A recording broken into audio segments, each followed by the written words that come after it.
नमस्कार, न्यूज 18 बिहार झारखंड पर आप देख रहे हैं नमस्ते बिहार। मैं हूं आपके साथ लक्ष्मी और मैं हूं आपके साथ रुचिका राज। एक खबर सामने आ रही है सूत्रों के हवाले से। पीएम ने सेना को कार्रवाई की खुली छूट दे दी है और पीएम ने साफ कर दिया है कि टारगेट और समय सेना खुद तय करे। इसके बाद जो है अब ये सवाल ये उठता है कि क्या भारत कुछ बहुत बड़ा करने वाला है।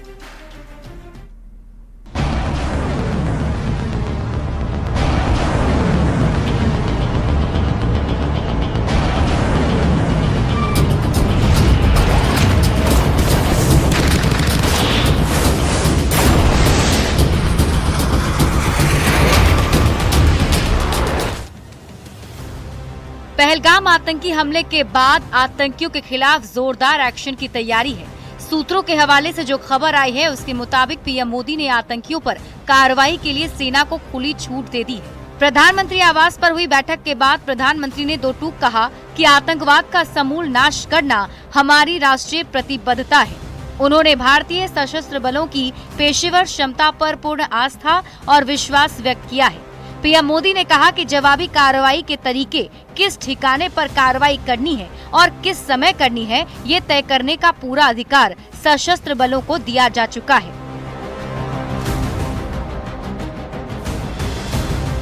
बता दें कि पीएम मोदी के आवास पर सोमवार को रक्षा मंत्री Rajnath Singh, chief of defence staff general Anil Chauhan और राष्ट्रीय सुरक्षा सलाहकार अजीत डोभाल के साथ साथ तीनों सेनाओं के प्रमुख के साथ 1.5 घंटे तक बैठक चली।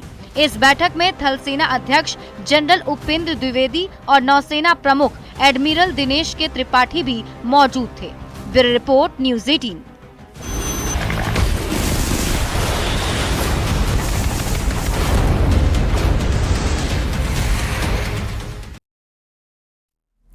और इसी बीच राजधानी दिल्ली से भी बड़ी खबर आ रही है, जहां आज होगी सीसीएस की अहम बैठक। प्रधानमंत्री नरेंद्र मोदी की अध्यक्षता में यह बैठक होने वाली है। रक्षा मंत्री राजनाथ सिंह, गृह मंत्री अमित शाह, वित्त मंत्री और विदेश मंत्री भी इसमें शामिल होंगे। आपको बता दें कि सीसीएस की बैठक के बाद cabinet committee on political affairs यानी कि सीसीपीए की भी बैठक होगी। सीसीपीए की बैठक के बाद cabinet committee on economic affairs यानी कि सीसीईए की बैठक भी होगी और इस बैठक में आर्थिक मामलों के से जुड़े फैसले लिए जाएंगे। वहीं इन बैठकों के बाद मोदी कैबिनेट की भी बैठक होगी, जिसमें सभी कैबिनेट के मंत्री शामिल होंगे। बड़ी खबर आपको दिल्ली से बता रहे हैं, जहां सीसीईए की बैठक होगी। इस बैठक में चर्चा होगी, आर्थिक मामलों से जुड़े फैसले आज मोदी सरकार की तरफ से लिए जा सकते हैं।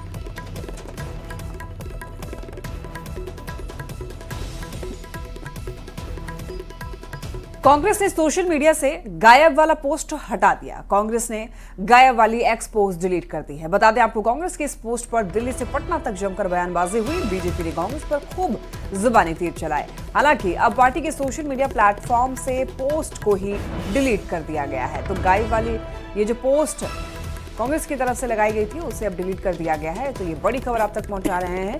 बता दें आपको, ये पोस्ट जैसे ही किया गया, इसके बाद पटना, दिल्ली से लेकर के पटना तक खूब बयानबाजी हुई इसको लेकर और बीजेपी ने जमकर जुबानी तीर चलाए।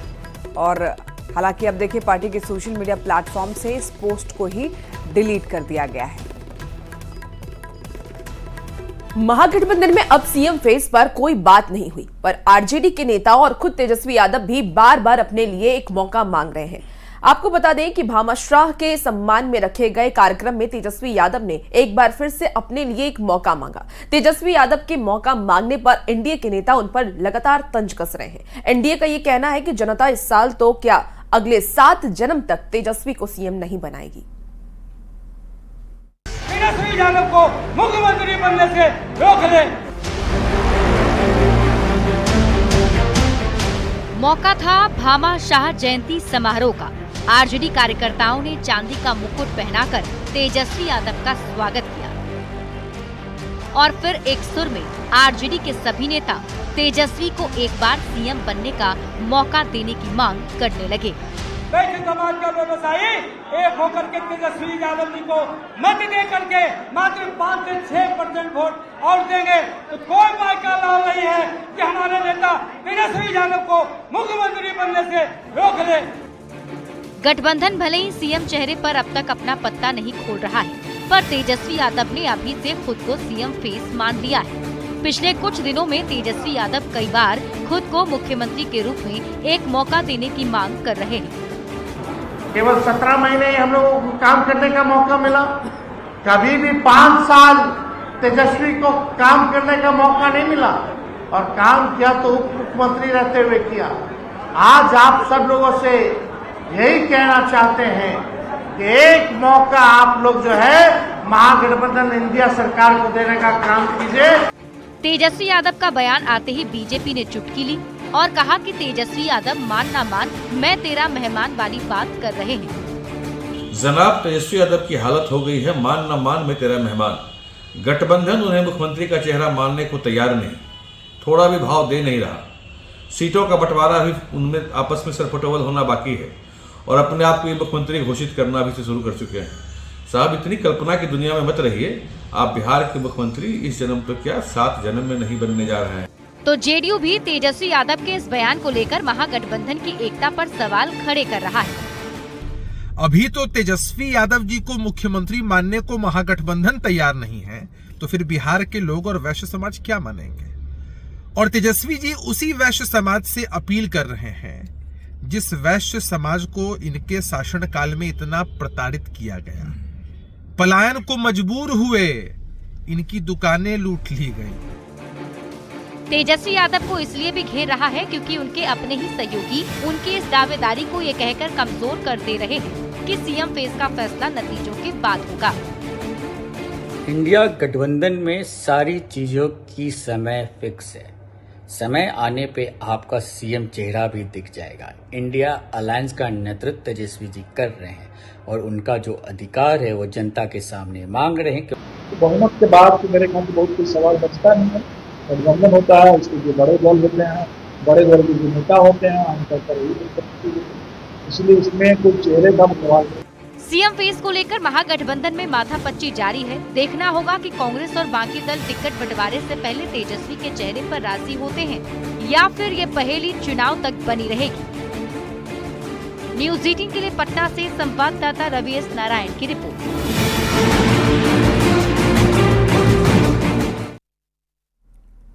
कोलकाता से बड़ी खबर है, बहुमंजिला इमारत में भीषण आग लग गई। देखिए फलपट्टी मचुआ के पास हादसा हुआ है। हादसे में 15 लोगों की मौत हो गई है। पुलिस ने 14 शव बरामद किए हैं। आग पर काबू पाया गया है। जांच के लिए एक विशेष टीम बनाई गई है। कोलकाता से ये खबर, तस्वीरें आप ये देख सकते हैं। बहुमंजिला इमारत में भीषण आग लग गई और फलपट्टी मचुआ के पास ये हादसा हुआ है। बता दें आपको, इस दौरान 15 लोगों की मौत हो गई है। तस्वीर आप ये देख सकते हैं, कितनी भयावह है। पुलिस ने 14 शव बरामद किए हैं। आग पर काबू पाया गया है। बड़ी मुश्किलों से आग पर काबू पाया जा सका है। जांच के लिए एक विशेष टीम बनाई गई है। देखिए कोलकाता की बिल्डिंग में ये आग लगी है। 3 तस्वीरें टीवी स्क्रीन पर आपको दिखा रहे हैं। 15 लोगों की मौत हो गई है और कई लोगों को सुरक्षित निकाला गया किसी तरीके से। खिड़की के शीशे तोड़ करके, दरवाजे तोड़ करके जितने लोगों को बचाया जा सकता था, कड़ी मशक्कत के बाद उन सभी लोगों को बचाया गया है और बड़ी मुश्किलों से आग पर काबू पाया जा सका है। हालांकि आग जो है वो कैसे लगी है, इसके पीछे क्या वजह है, ये खुलकर अभी फिलहाल सामने नहीं आ पाया है, लेकिन पुलिस अब जांच कर रही है। और आपको ये भी बता दें कि जांच के लिए एक विशेष टीम भी बना दी गई है। इस हादसे के पीछे क्या, किस तरीके से आग लगी है, ये जानने के लिए एक टीम जो है बनाई गई है। और 15 लोगों की मौत की खबर मिल रही है। 14 शव पुलिस ने बरामद कर लिए हैं। जितने लोगों को सुरक्षित बचाया जा सकता था उनको बचा लिया गया है और कुछ लोग जो झुलस गए हैं उनको इलाज के लिए अस्पताल में भर्ती करा दिया गया है।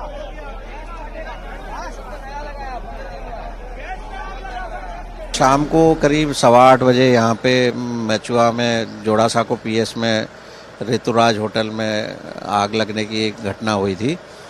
तो उसमें जो है अभी तक जो हमारी टीम जितना देख पाई है 15 लोगों का कैजुअलिटी है और बाकी सर्च हो गया है। वैसे फिर से एक बार हम लोग चेक कर रहे हैं और बहुत सारे लोग हैं जिनको रेस्क्यू किया गया। अंदर से भी, रूम में से भी लाइव रेस्क्यू किए गए थे।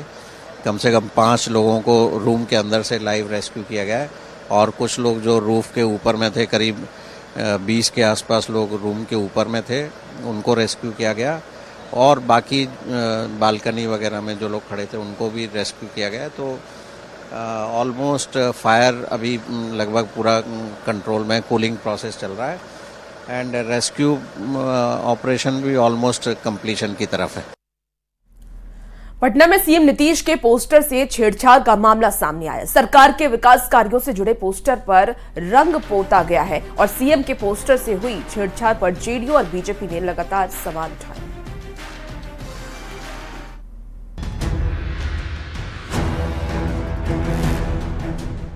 ये तस्वीरें पटना में राजभवन और मुख्यमंत्री आवास के पास की हैं। दीवारों पर सरकार के विकास कार्यों से जुड़े पोस्टर लगाए गए थे, जिसमें स्लोगन और सीएम नीतीश कुमार की तस्वीरें थी, लेकिन किसी ने इन पोस्टर से छेड़छाड़ की और रंग पोत दिया।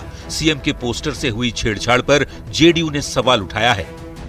तो ऐसी ओछी हरकत करते रहिए, इससे क्या फर्क पड़ता है? नीतीश कुमार जी के चेहरे को जनता के दिलों से कोई नहीं निकाल सकता है। नीतीश के पोस्टर पर किसने पोता रंग? रंग पोतने की कारस्तानी किसकी? वैसे तो इन सवालों के जवाब जांच के बाद ही मिल पाएंगे, लेकिन बीजेपी नेताओं का साफ साफ आरोप है कि ऐसा आरजेडी के लोगों ने किया है।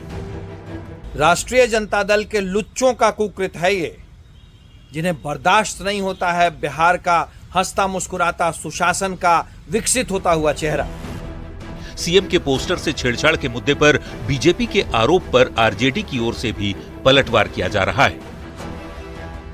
देखिए, भारतीय जनता पार्टी चेहरा मिटाने पर विश्वास करती है, इतिहास मिटाने पर विश्वास करती है, नाम मिटाने पर विश्वास करती है।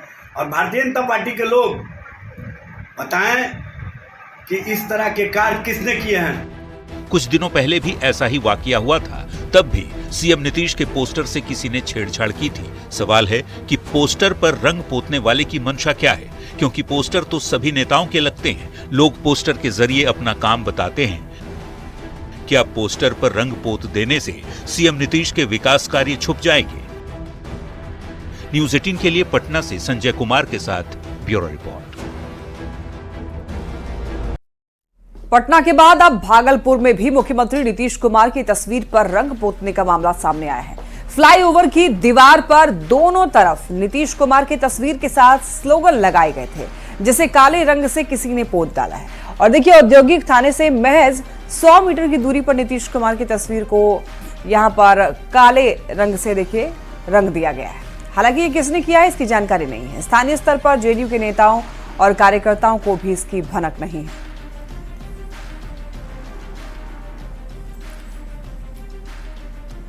और आज सीएम नीतीश कुमार बोध गया को सौगात देने वाले हैं। सीएम नीतीश बोध गया में बने अतिथि भवन का उद्घाटन करेंगे और साथ ही खेलो इंडिया यूथ गेम की तैयारी का भी जायजा लेंगे। सीएम नीतीश बिपाड़ और बोध गया के महाबोधि सांस्कृतिक केंद्र के समीप बने राज्य अतिथि गृह का उद्घाटन करेंगे। आपको बता दें कि मुख्यमंत्री आगमन को लेकर के सुरक्षा के कड़े इंतजाम किए गए हैं। सारी तैयारियां पूरी कर ली गई हैं।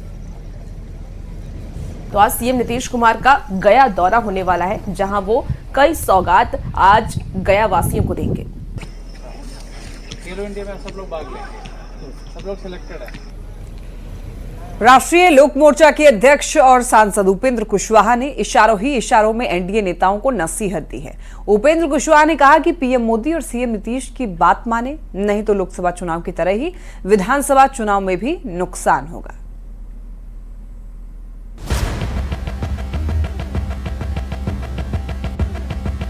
बिहार विधानसभा चुनाव में करीब 6 महीने का समय बाकी है, लेकिन दावेदारी के साथ नसीहत की सियासत तेज हो गई है। राष्ट्रीय लोक मोर्चा के अध्यक्ष और बिहार में एनडीए के महत्वपूर्ण नेता उपेंद्र कुशवाहा का एक बयान इस वक्त चर्चा में है। अगर यही रवैया आगे रहा तो बहुत नुकसान हो सकता है विधानसभा के चुनाव में। उपेंद्र कुशवाहा ने इशारों ही इशारों में एनडीए नेताओं को नसीहत दी। कुशवाहा ने कहा कि कुछ लोगों ने प्रधानमंत्री और गृह मंत्री की बात नहीं मानी, जिसका लोकसभा चुनाव में विपक्ष को फायदा हुआ। कुशवाहा ने कहा कि पीएम मोदी और सीएम नीतीश की बात माने नेता, नहीं तो विधानसभा चुनाव में भी नुकसान होगा। जिन लोगों ने साथ रहकर और हमारे प्रधानमंत्री जी, मुख्यमंत्री जी, इन सब लोगों की बातों की अवहेलना की है, अगर यही रवैया आगे रहा तो बहुत नुकसान हो सकता है विधानसभा के चुनाव में जिस ढंग से उपेंद्र कुशवाहा ने एनडीए नेताओं को नसीहत दी है, उसके बाद सवाल उठ रहा है कि क्या वो एनडीए से नाराज चल रहे हैं। इस सवाल पर हिंदुस्तानी आवाम मोर्चा के अध्यक्ष संतोष सुमन ने कहा कि एनडीए में नेताओं का तालमेल ठीक है। उनके बयान का मतलब ये नहीं कि वो एनडीए से नाराज हैं। माननीय कुशवाहा जी का बात है तो उनके ऊपर जो बीती होगी वो अपनी पीड़ा व्यक्त कर रहे हैं, लेकिन इसका ये मतलब नहीं कि एनडीए से। वहीं बीजेपी के प्रदेश अध्यक्ष दिलीप जायसवाल ने उपेंद्र कुशवाहा के बयान को पॉजिटिव बताया है। तो उन्होंने एक सकारात्मक बातें कही है, पॉजिटिव बात कही है कि भविष्य में जो है हम लोग को ऐसे लोगों से होशियार रहना है। आपको बता दें कि लोकसभा चुनाव में बिहार के बाकी हिस्से में तो एनडीए को जीत मिली, लेकिन मगध और शाहाबाद में एनडीए उम्मीदवारों को हार का सामना करना पड़ा। खासकर शाहाबाद की चारों सीटें एनडीए हार गई। उपेंद्र कुशवाहा और आरके सिंह जैसे हेवीवेट कैंडिडेट को भी हार का मुंह देखना पड़ा था। न्यूज़ 18 के लिए पटना से आनंद अमृतराज और शैलेंद्र कुमार के साथ ब्यूरो रिपोर्ट। और इसी बीच सूत्रों के हवाले से बड़ी खबर सामने आ रही है। संजीव हंस पर ईडी का बड़ा खुलासा हुआ है। 1 करोड़ रुपए घूस लेने का आरोप संजीव मुखिया पर लगा। आपको बता दें कि मुंबई के एक फर्म से घूस लेने का आरोप लगा है। पूर्व केंद्रीय मंत्री के निजी सचिव रहते घूस लेने का आरोप लगा है। बड़ी खबर आपको बता रहे हैं, जहां संजीव हंस के दोस्त का पूछताछ में खुलासा हुआ है। दोस्त विपुल बंसल बिचौलिए की भूमिका में था। बड़ी खबर आपको बता रहे हैं। और देखिए, ज्यादा जानकारी के साथ न्यूज़ 18 संवाददाता संजय कुमार हमारे साथ इस वक्त फोन लाइन पर जुड़ गए हैं। संजय, संजीव हंस पर ईडी का ये बड़ा खुलासा हुआ है। 1 करोड़ रुपए घूस लेने का आरोप लगा है। क्या कुछ इस पूरे मामले पर अपडेट है? बिल्कुल, आपको जैसा कि पता है, संजीव हंस जो निलंबित IAS मनी लॉन्ड्रिंग ने उनको गिरफ्तार किया है और अपना जेल में वो बंद। इस मामले में न केवल संजीव हंस बल्कि उनके कई सहयोगी और जो उनके नजदीकी लोग थे उनको भी गिरफ्तार किया गया है। और इस बीच सबसे बड़ी खबर ये सामने आई है कि जो चार्जशीट फाइल किया गया है उस आरोप पत्र में ईडी ने इस बात की चर्चा की, जो सूत्र है ईडी के वो बता रहे हैं कि जेल में जो बंद है IAS संजीव हंस, वो जब पूर्व केंद्रीय मंत्री रामविलास पासवान के निजी सचिव थे तो उस दौरान मुंबई के एक रियल्टी फर्म से उन्होंने 1 करोड़ रुपए की रिश्वत ली थी। संजीव हंस के ही मित्र है विपुल बंसल, उन्होंने ईडी को अपने स्वीकारोक्ति बयान में इस बात की जानकारी दी है और इसी आधार पर ईडी ने चार्जशीट में इसकी चर्चा की है। विपुल बंसल ने मामले में बिचौलिए की भूमिका निभाई थी और संजीव हंस के एक परिचित है सदात खान, उन्हीं के माध्यम से पैसे का भुगतान किया गया था। सदात खान का नंबर संजीव हंस ने ही विपुल बंसल को दिया था। तो काफी सनसनीखेज जो है आरोप ईडी की तरफ से चार्जशीट में दिया गया। देखना का इस मामले में जब आगे कार्रवाई चलती है तो क्या कुछ निकल कर सामने आती है। ठीक है संजय, आप नजर बना के रखिए, अपडेट लेंगे। बहुत शुक्रिया जानकारी के लिए।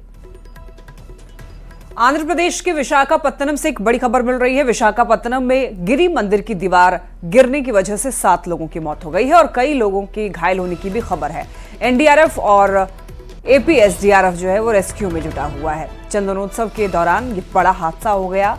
मंदिर की दीवार गिरने की वजह से ये बड़ा हादसा, 7 लोगों की मौत हो गई और कई लोग घायल हो गए इस घटना में। एनडीआरएफ और APSDRF रेस्क्यू में जुटा और कई लोगों को मलबे से निकाला गया। चंदनोत्सव के दौरान ये बड़ा हादसा बताया जा रहा है।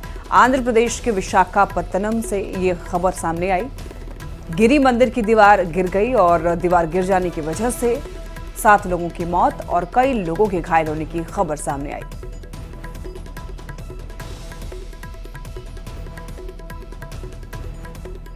और अब बात करेंगे बिहार के सियासी गलियारे से। खबर आ रही है, जहां डिप्टी सीएम विजय सिन्हा ने तेजस्वी यादव पर बड़ा हमला बोला है। डिप्टी सीएम ने कहा कि बिहार को नायक चाहिए, खलनायक नहीं। आरजेडी और कांग्रेस की वजह से देश और बिहार अपराध, भ्रष्टाचार, उग्रवाद और आतंकवाद जैसे बीमारी से ग्रसित है। डिप्टी सीएम ने कहा कि जिस दिन तेजस्वी अपने पिता की राह पर चलना छोड़ देंगे, उसी दिन से आधी आबादी उन्हें समर्थन करने लगेगी और घटना खत्म हो जाएगी। इस दिन अपने पिता के पद से हटकर आतंकवाद, उग्रवाद, अपराध, भ्रष्टाचार के विरुद्ध खड़ा हो जाएंगे। आधी घटना उसी दिन समाप्त हो जाएगी।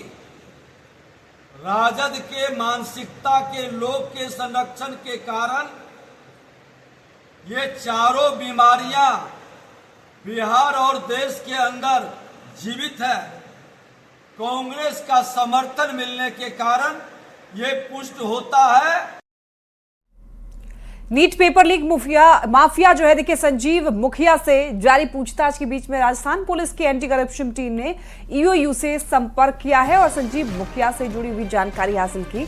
ईओयू के आधिकारिक सूत्रों के मुताबिक राजस्थान के कोटा में हुई परीक्षा धांधली में राजस्थान की एंटी करप्शन टीम संजीव मुखिया की तलाश कर रही है और इसके अलावा देखिए दिल्ली, झारखंड, बंगाल, ओडिशा समेत कई राज्यों की परीक्षा धांधली में भी संजीव मुखिया की भूमिका की जांच की जा रही है और इन राज्यों में उसके गिरोह को मदद करने वालों की जानकारी जुटाई जा रही है। आपको ये बता दें कि 2 दिनों की रिमांड बुधवार की दोपहर पूरी होगी, जिसके बाद संजीव मुखिया को वापस बेऊर जेल भेज दिया जाएगा। और रुकते हैं बेहद ही छोटे से ब्रेक के लिए, जल्द हाजिर होंगे।